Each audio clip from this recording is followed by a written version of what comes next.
त्रिजटा के सुखद स्वप्न को सुनने के बावजूद पति के विरह से दुख से व्याकुल हुई सीता राक्षस राज रावण के उन अप्रिय वचनों को याद करके उसी तरह भयभीत हो गई जैसे वन में सिंह के पंजे में पड़ी हुई कोई गजराज की बच्ची।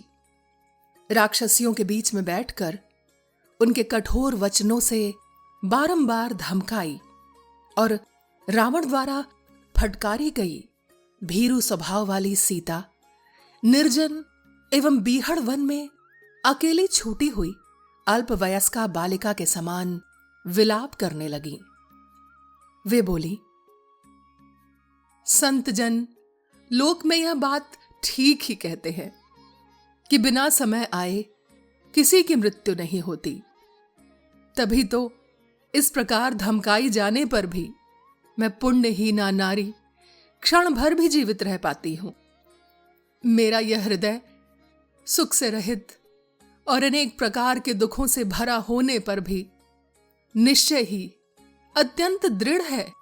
इसीलिए वज्र के मारे हुए पर्वत शिखर की भांति आज इसके सहस्रों टुकड़े नहीं हो जाते। मैं इस दुष्ट रावण के हाथ से मारी जाने वाली हूं।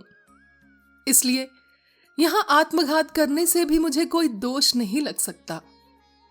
कुछ भी हो, जैसे द्विज किसी शूद्र को वेद मंत्र का उपदेश नहीं देता, उसी प्रकार मैं भी इस निशाचर को अपने हृदय का अनुराग नहीं दे सकती।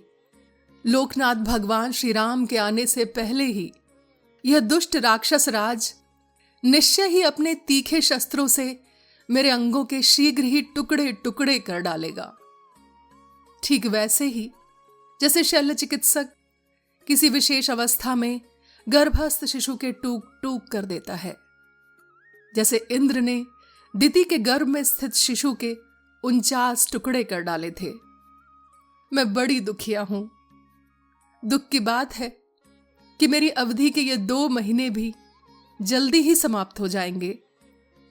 राजा के कारागार में कैद हुए और रात्रि के अंत में फांसी की सजा पाने वाले अपराधी चोर की जो दशा होती है वही मेरी भी है। हे राम, हे लक्ष्मण, हे सुमित्रे, हे राम जननी कौशल्य और हे मेरी माताओं, जिस प्रकार बवंडर में पड़ी हुई नौका महासागर में डूब जाती है, उसी प्रकार आज मैं मंद भागनी सीता प्राण संकट की दशा में पड़ी हुई हूं।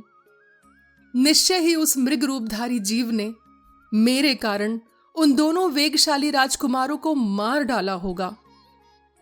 जैसे 2 श्रेष्ठ सिंह बिजली से मार दिए जाएं, वही दशा उन दोनों भाइयों की हुई होगी।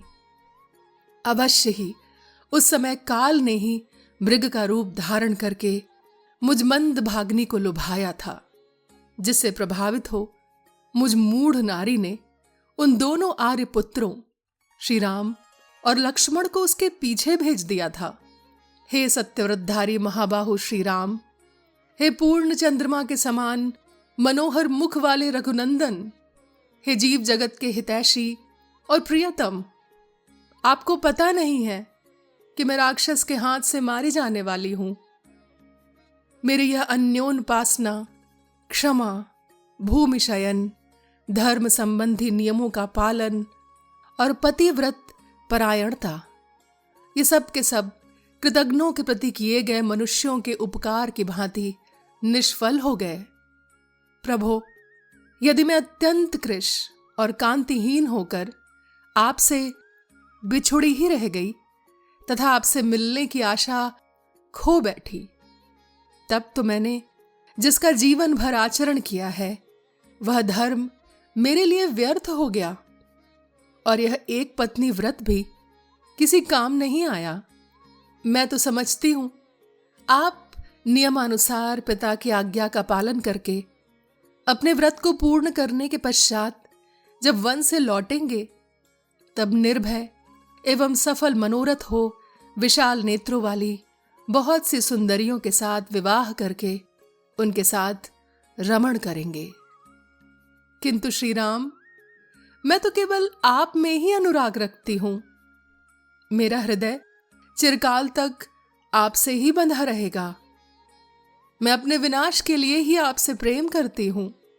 अब तक मैंने तप और व्रत आदि जो कुछ भी किया है वह मेरे लिए व्यर्थ सिद्ध हुआ है। उस अभीष्ट फल को न देने वाले धर्म का आचरण करके अब मुझे अपने प्राणों का परित्याग करना पड़ेगा। अतः मुझ मंद भाग्नि को धिक्कार है। मैं शीघ्र ही किसी तीखे शस्त्र अथवा विष से अपने प्राण त्याग दूंगी।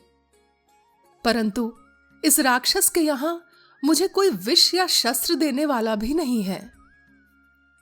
शोक से संतप्त हुई सीता ने इसी प्रकार बहुत कुछ विचार करके अपनी चोटी को पकड़कर निश्चय किया कि मैं शीघ्र ही इस चोटी से फांसी लगाकर यमलोक में पहुंच जाऊंगी।